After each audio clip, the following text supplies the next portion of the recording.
Sehingga orang teh melihat apakah media ini memberitakan ataupun menghalusinasi masyarakat untuk berpikir surgawi, padahal realitas tidak berpikir realitas gitu. Aktor mana yang jelek gitu? Gak ada tuh, gak ada. Sekalipun dia teteh-teteh miskin gitu ya, diceritakan dalam suatu cerita dramanya teh, seriesnya teh. Dia teteh-teteh miskin di pinggir kota yang memiliki cita-cita besar gitu. Yang bisa galis, gitu. Yang bisa nabung dari 4 juta ya. Di film itulah. Nah itu. Tapi kan gelis gitu acirina gitu. Memang dia tidak kaya gitu, bahkan di framing susah tapi kan gelis gitu. Ya, orang berkaca ini. Teman-teman harus nonton film ini. Orang boleh nyebutin film boleh, atuh naon nyantai yang atuh. Home Sweet Loan. Nah, itu orang berkaca dari situ soal manajemen keuangan. Soal orang punya mentalitas kehidupan dengan keluarga yang mungkin dikatakan beberapanya problematik. Nah itu teman-teman harus nonton itulah. Entah itu cowok atau teman-teman yang nonton harus nonton itu. Itu mengajarkan orang tetap dalam proses bersyukur dan tahu diri. Kenapa misalnya jadi di ceritanya itu dia tuh punya gaji berapa ya? 6 juta gitu. Dengan proses biaya hidup yang di Jakarta tuh tinggi. Dia punya tabungan kayak beli nabung sekian. Nah, itu ada manajer keuangan itu. Orang belajar dari situ. Cukup baik bagi orang. Dengan dia tidak ini loh mementingkan ekspektasi orang lain terhadap dirinya. Nah, sedangkan kan dalam kondisi film begitu. Tapi dalam kondisi realita kehidupan adalah masyarakat ini terlalu atau individual dari setiap masyarakat terlalu mementingkan ego atas ekspektasi orang lain terhadap dia. Terlalu begitu. Makanya kenapa? Nah sih orang Indonesia teh nggak maju gitu. Kenapa orang Indonesia ini terlalu termakan surgawinya media sosial? Ya itu karena ada ekspektasi orang lain terhadap dia yang harus dia penuhi. Padahal kan nggak perlu. Misalkan di media sosial bekerja terus ruang lingkupnya kayak WFC, work from cafe itu kan nggak perlu sebenarnya. Tapi karena kultur media sosial dia begitu, kultur teman-temannya begitu, dia melakukan hal yang sama padahal budgetnya nggak ke situ. Nah akhirnya kedoktrinlah terhadap diri sendiri untuk ekspektasi orang tuh baik terhadap orang kerjanya keras, orang bisa kerja di kafe.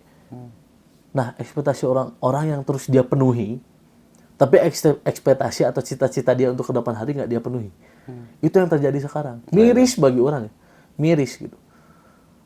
Jangan pernah berbangga, siapapun orangnya yang nonton ataupun orang, jangan pernah berbangga kita punya gaji 6 juta itu besar di Indonesia. Kecil, coy. Dengan biaya hidup sekarang harus sudah mulai mampu untuk prioritas keuangan kita teh buat apa. Nah, itu kan tidak dipupuk dalam pendidikan yang baik. Nah, misalkan ada yang menganggap bahwasanya 7 juta itu aman, ada apa? Ada yang menganggap misalkan gaji ada 4 juta juga aman kan? 4 juta orang gaji 4 juta gede gitu. Aman gede. Namun kan dunia ini dinamis ya. Maksudnya dengan dinamika perubahan yang selalu berubah-ubah. Dengan kita tidak pernah menyangka perusahaan besar bisa bangkrut dalam kurun waktu yang singkat gitu.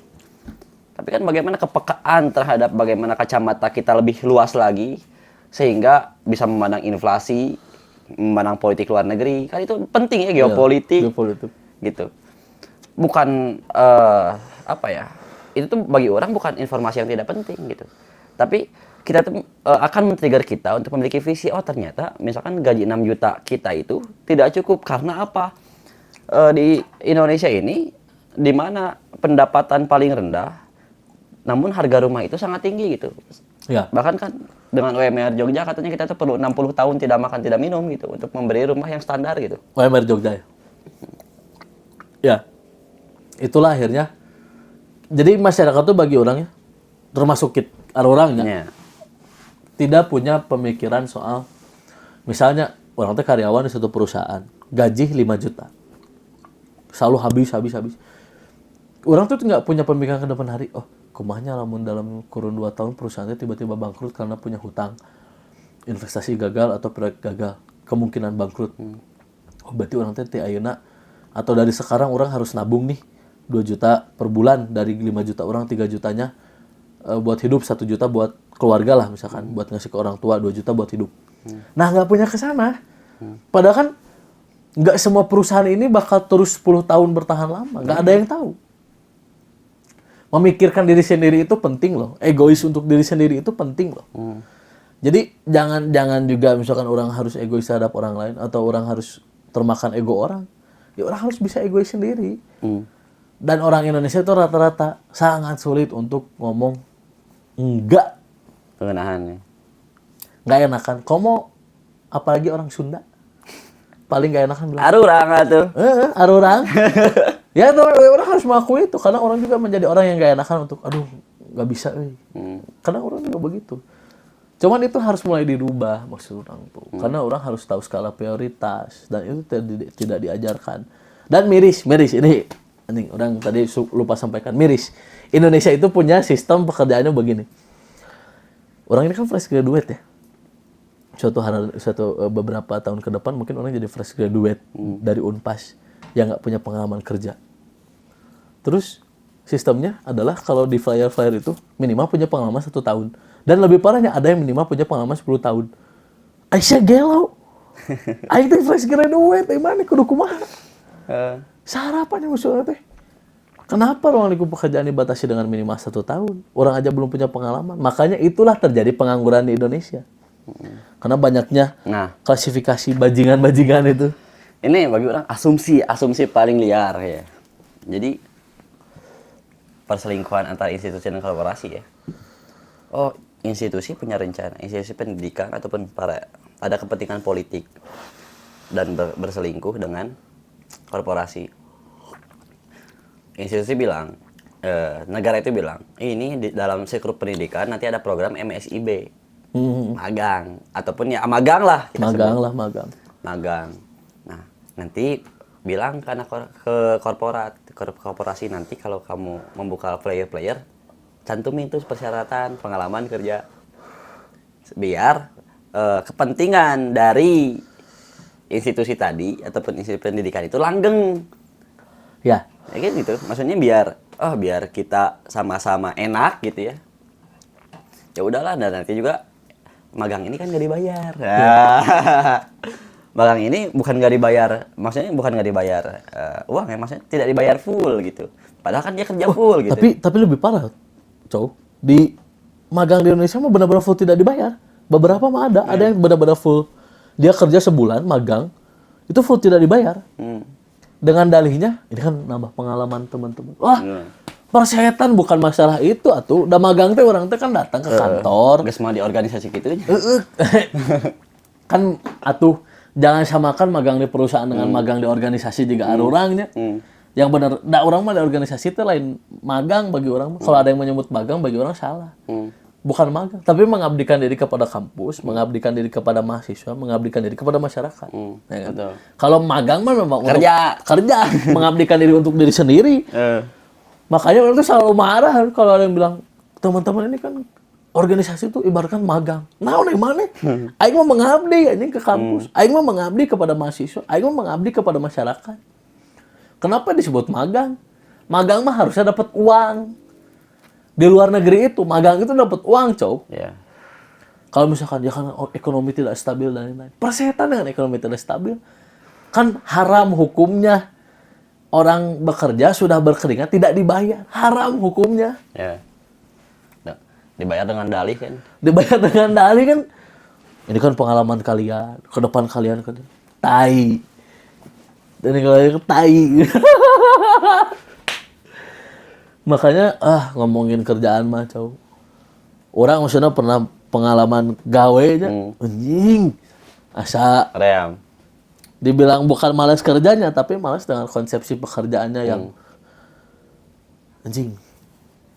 Gini banget ya maksudnya ditindasnya. Ada tuh perusahaan-perusahaan yang menipu, bagi orang menipu ya. Gaji 1,5, gaji pokok. Kan berarti gaji pokok itu setiap bulan ada. Ya sih? Setiap bulan harusnya ada. Itu terjadi di ranah-ranah apa coba? Sales, marketing. Itu terjadi, Terjadi itu dalam sales marketing. Mereka dalam satu bulan pertama mereka dapat gaji 3,5 juta karena gaji pokoknya 3,5 juta. Bulan selanjutnya tinggal dapat target. Misalkan targetnya 10, dia cuma bisa ngejual mobil 3. Itu gaji pokoknya nggak akan turun, Jo. Ataupun yang turun cuman 1 juta atau 1,5 juta. Itu terjadi. Dan itu tuh ya pekerjaannya, ya bukan orang merendahkan pekerjaannya, tapi sistemnya begitu, kayak sales, ya marketing.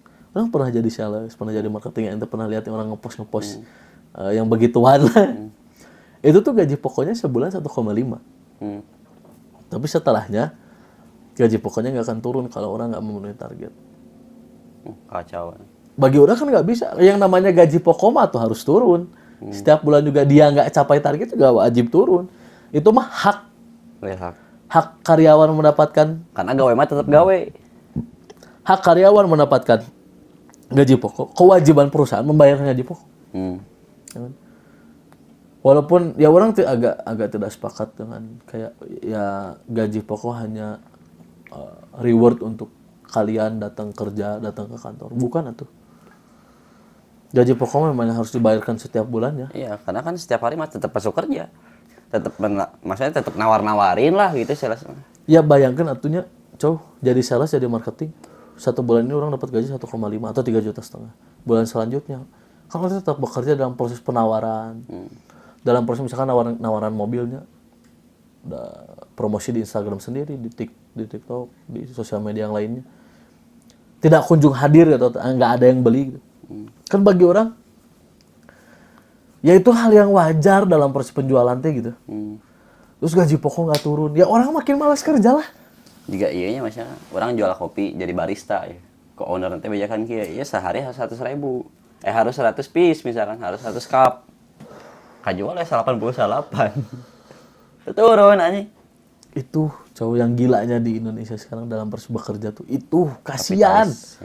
Kasihan, apalagi ya ampun yang sekarang teman-teman yang lagi berproses jadi sales, jadi marketing. Kasihan, Cok. Kasihan banget. Walaupun orang nggak tahu di perusahaan-perusahaan lain pun apa-apa kan begitu. Cuman rata-rata begitu. Ada yang seperti itu. Dan bagi orang itu melanggar. Jangan tulis gaji pokok atuh. Ya kan? Kalau gaji pokok mah ya tiap bulan ada. Orang nggak usah khawatir. Ya kan? Kasihan atuh. Makanya orang bilang kan setiap diskusi yang lain. Proses pendidikan yang perlu dibenahi. Kenapa? Menciptakan masyarakat yang lebih pintar dan berintelek. Yang minimal atau di skrup SMA itu sudah diajarkan menjadi orang yang idealis. Ya, diajarkan jadi orang yang bisa berpikir ke depan hari. Ini kan nggak diajarkan di SMA ini. Diajarkannya untuk jadi orang yang harus bisa semua pelajaran. Indonesia kan sistemnya pendidikan begitu. Orang nggak suka matematika pun harus bisa, wajib bisa. Orang nggak suka fisika juga harus bisa, wajib. Nggak mau tahu aing mah. Ya kan?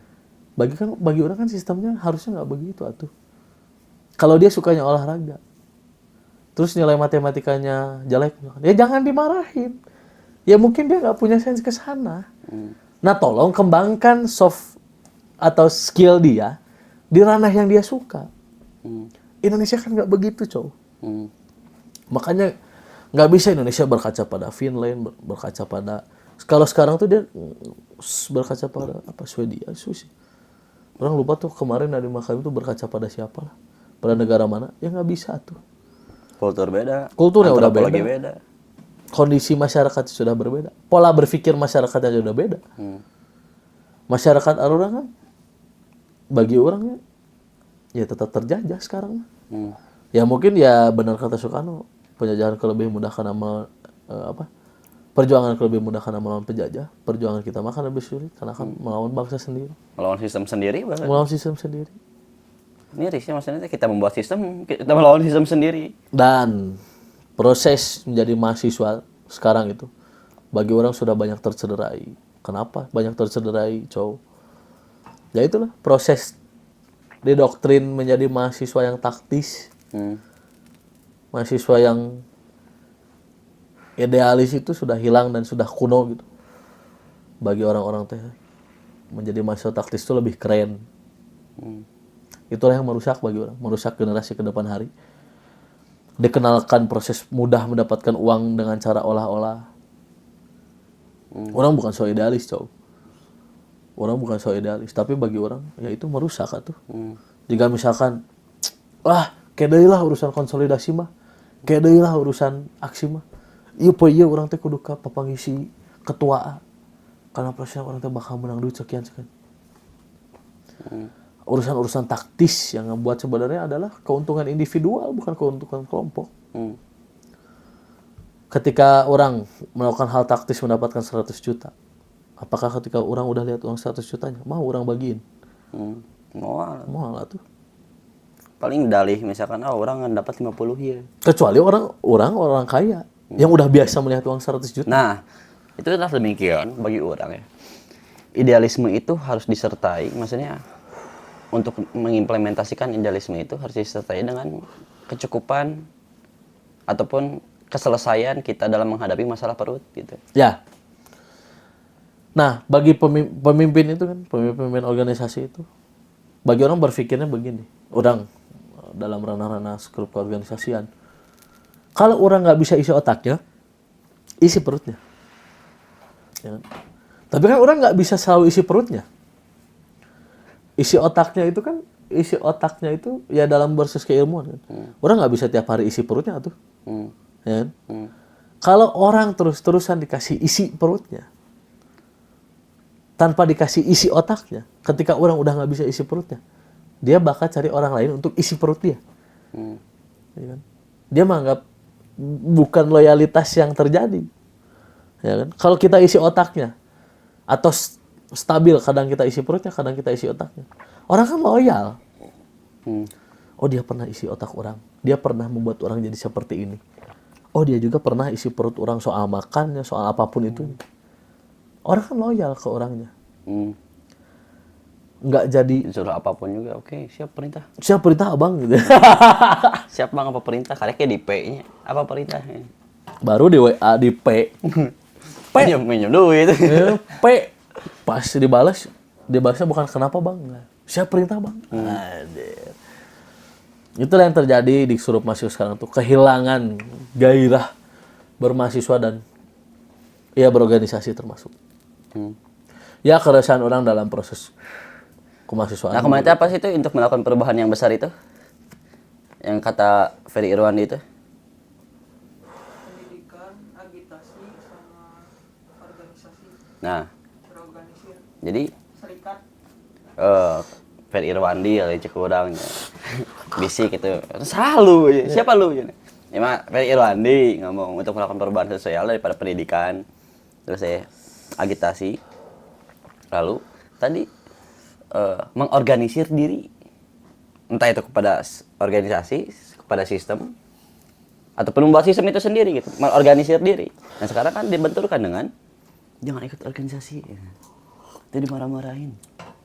Wah, doktrin-doktrin bajingan ya. Asli itu, maksudnya tidak memikirkan real esensinya seperti apa. Iya, bayar aing ngerokok wae, Cuk. Baik, Orang kalau ngobrol nggak bisa sih kalau nggak ngerokok teh aneh. sama, masih ada kalau misalkan suka mah, baru kretek. Aneh soalnya kalau orang kalau ngobrol nggak ngerokok tuh bagi orang Ada aneh. suatu Terus, hal yang menarik. Ada quotes dari Soekarno yang selalu dilontarkan di Instagram. Saya lebih suka pemuda yang ngopi dan diskusi sambil merokok gitu. Namun berbicarakan tentang bangsa gitu. Daripada kutu buku yang mementingkan dirinya. Dijadikan pembenaran ya. Dijadikan pembenaran atas kemalasan dia membaca buku gitu. Nah, ada orang yang ngopi ngobrolin bangsa enggak gitu. Iya, ngobrolin masyarakat enggak gitu. Anjir, kan ngobrolin bangsa, ngobrolin masyarakat di tempat kopi. Ya minimal ditunjang dengan apa? Ya dia minimal baca buku juga. Nah, orang yang bisa ngomong kayak gitu itu ya Soekarno gitu, yang udah memiliki pembendaraan buku sebagai macam gitu ya. Banyak banget lah. Banyak banget gitu pembendaharaan bukunya, bukan pembendaharaan kata saja, tapi pembendaharaan buku dari ideologis gitu.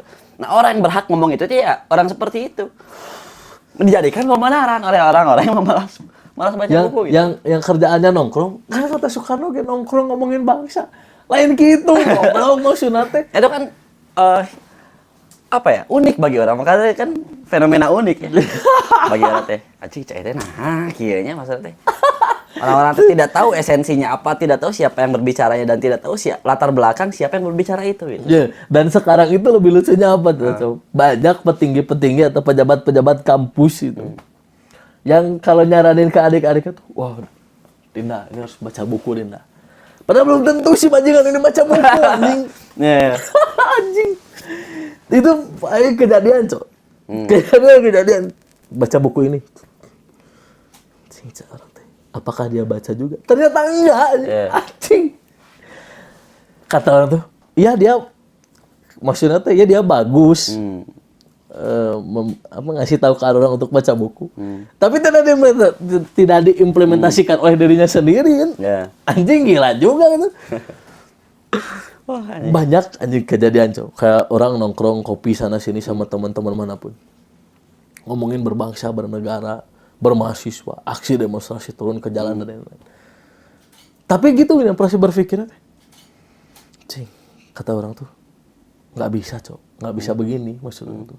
Nggak bisa yang jadi hanya sekedar utopis gitu. Hanya sekedar angan-angan gitu. Tidak diimplementasi. Maksud orang teh kumaha atau imane? Ngomongin misalkan kejadian KUHP 2019 Omnibus Law 2020. Dia ngomongin, oh ini teh tidak pro rakyat. Ditanya isinya. Oh ini orang juga nggak tahu, anjing.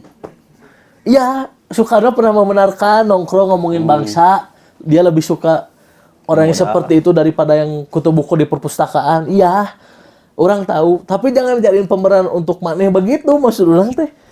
Belis atuh, bisa mau malah membodohi orang lain. Bahkan kata kuncinya tuh kan kutu buku, seorang daripada menjadi kutu buku yang mementingkan dirinya saja. Dirinya kan? saja. Nah itu maksudnya, anjing. Wah, anjing. Kios. Kan dari hasil tongkrongan kopinya menghasilkan satu gerakannya, mana banyak tuh yang terjadi kan. Ngopi kalau di Bandung mana di Warkop Betua. Dijadikan ruang konsolidasi. Di Warkop Betua, di DU, Sukarasa. di Sukarasa. Baksil. Ngomongin bangsa dan negara, besok kita harus konsolidasi, besok kita harus aksi. Tapi kan prosesnya maksud orang nggak begitu. Proses hegemoni yang terjadi harus dilakukan dengan baik. Nongkrong. Kan dulu misalnya Soekarno ngopi nongkrong teh nggak juk-juk besok merdeka. Tapi kan prosesnya adalah kumpulkan pemuda, kumpulkan kaum iya, aliansi iya. Bersatu, mau merdeka. Kan yang terjadi sekarang enggak. Nongkrong di tempat kopi 5-an. Isu konsol. Konsol ramean. Isu aksi. Naon mana gelo? Itu kan ngomongin bangsa dan negara. Berarti kan harus ada yang namanya people power. Harus ada yang namanya elemen masyarakat lainnya. Ya kan? Berarti kan proses setelah nongkrong di tempat kopi atau di warkopnya, di Betuah itu teh, prosesnya naon? Orang turun yuk ke aliansi kamisan. Orang turun ke budak kolektif, orang turun ke aliansi buruh. Kumpulkan people power kumpulin tuh people power itu. Baru setelah itu satukan narasi, satukan pemikiran. Konsolidasi akbar, aksi. Bukan nongkrong 5-an. Bahkan ya dalam hal ini kan mencerminkan dalam mekanisme aksi yang idealis pun ternyata pengen instan kan. Makanya orang sangat mewajarkan, sangat mewajarkan kalau media ngegoreng aksi mahasiswa ini banyak ditunggangi. Sangat wajar. Berapa kali aksi di Bandung, berapa kali aksi di Jakarta yang 1, 2, 3 hari mati. 1, 2, 3 hari mati, 1 hari mati. Kan proses aksi itu di tahun 98 itu nggak di 98-nya. Tapi ada dari 97 ke 98. Ada dari tahun 90-an lebih 96. Ada proses panjang yang ditempuh. Kan jangan sampai ya proses gerakan itu orang harus jadi aktor di situ. Tapi bukan itu. Orang harus bagian daripada perubahan ke depan hari. Ya kan? Kalau misalkan di tahun 2025 ini tidak bisa pecah, seminimal orang ini intens. Konsol, aksi tetap intens. Ya kan? Mungkin gongnya bukan di generasi orang.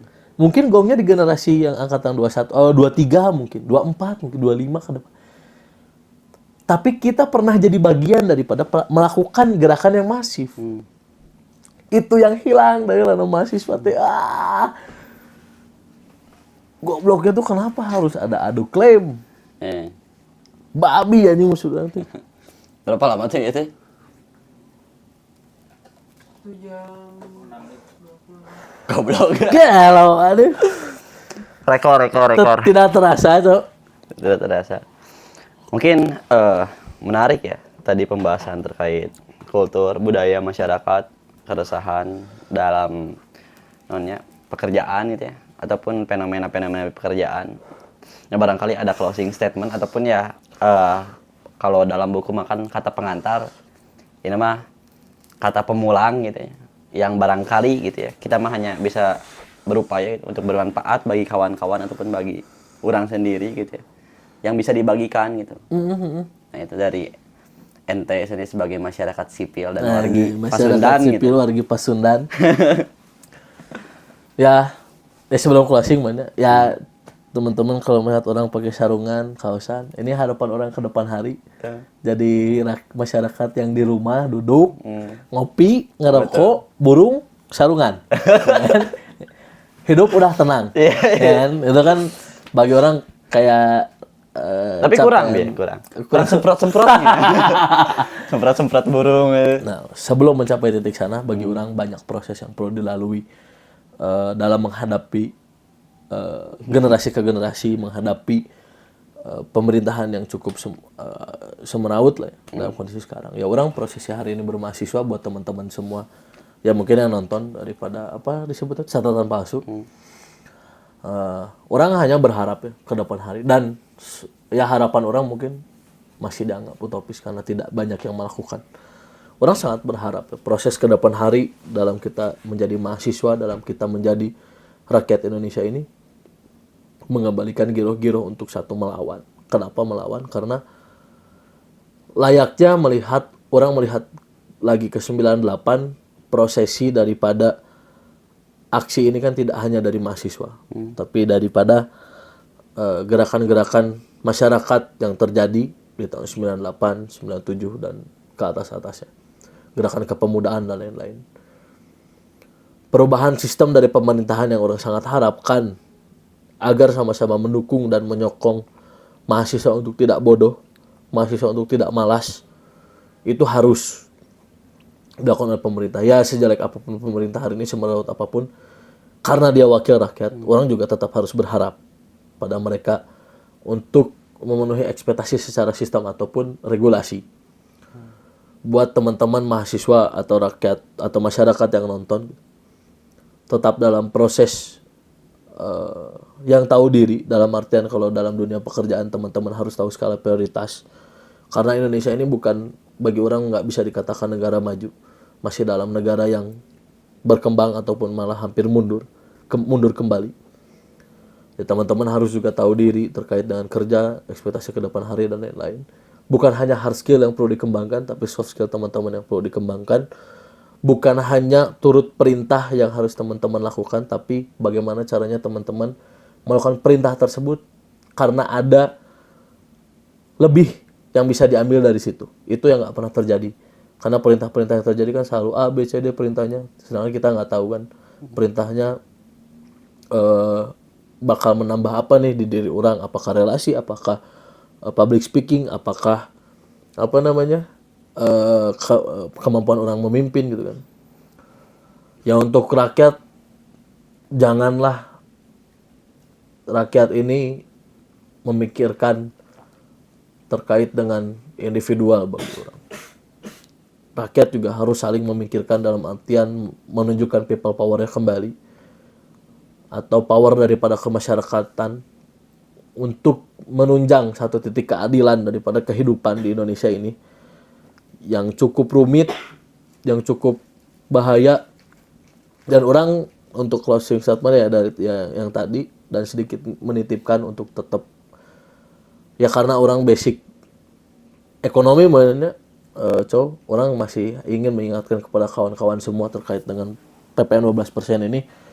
untuk tetap teman-teman kawal, tetap teman-teman bersamai, karena kita entah 3 bulan 4 bulan ke depan hari apakah PPN 12% ini akan bagaimana, karena ada aturan PMK atau peraturan Menteri Keuangan yang keluar di tanggal 1 Januari 2025 atau di 2024 kalau nggak salah, di tahun kemarin dikeluarkan waktu tanggal 31 itu. Jadi teman-teman harus coba baca lagi, tingkatin literasi di Indonesia, jangan lelah untuk membaca buku, dan untuk mahasiswa tetap menjadi mahasiswa yang ideal, tetap memikirkan rakyat mahasiswanya, tetap memikirkan bangsa ini. Jangan sampai teman-teman nongkrong doang di tempat kopi, membahas soal bangsa tapi tidak tahu bangsa ini mau dibawa kemana. Teman-teman ya minimal baca buku sebagai ladang ilmu pengetahuan. Walaupun sekarang ada AI, ada ya banyak sekali platform Google lain-lain yang bisa menunjang pengetahuan teman-teman, tapi tetap bagi orang buku adalah gudang ilmu pengetahuan. Jadi tetap tidak akan ada yang pernah bisa mengalahkan buku. Kalau di Islam namanya Iqra, bacalah. Itu kan diturunkan bukan hanya untuk membaca buku ataupun lain-lain, tapi membaca kondisi sosial yang ditunjang oleh buku. Itu aja sih. Semoga mahasiswa bisa lebih baik ke depan hari, ataupun rakyat bisa lebih aware, peduli terhadap sesama lah. Oke, terima kasih kepada kawan-kawan yang senantiasa menonton obrolan kita ya. Baik buruk, benar salahnya, silahkan ambil baiknya saja dan ambil benarnya saja, karena ini hanya pandangan dan sudut pandang kita berdua. Sehingga kita sama-sama menjadi manusia yang bukan hanya bermanfaat, namun mulia di sisinya. Ketika kawan-kawan bertanya, yang asli kemana? Saya juga gak tahu. Ente tahu nggak? Yang asli mah hanya ada di gedung. Oh maksudnya. Wah, nggak tahu lah. Yang aslinya mah mungkin hanya mereka yang merasa pintar. Nah, sehingga senantiasalah kita merasa bodoh untuk senantiasa belajar juga. Mungkin sekian. Assalamualaikum warahmatullahi wabarakatuh. Waalaikumsalam warahmatullahi wabarakatuh. Jadi kalian 1 jam setengah, gila. Rekor sih.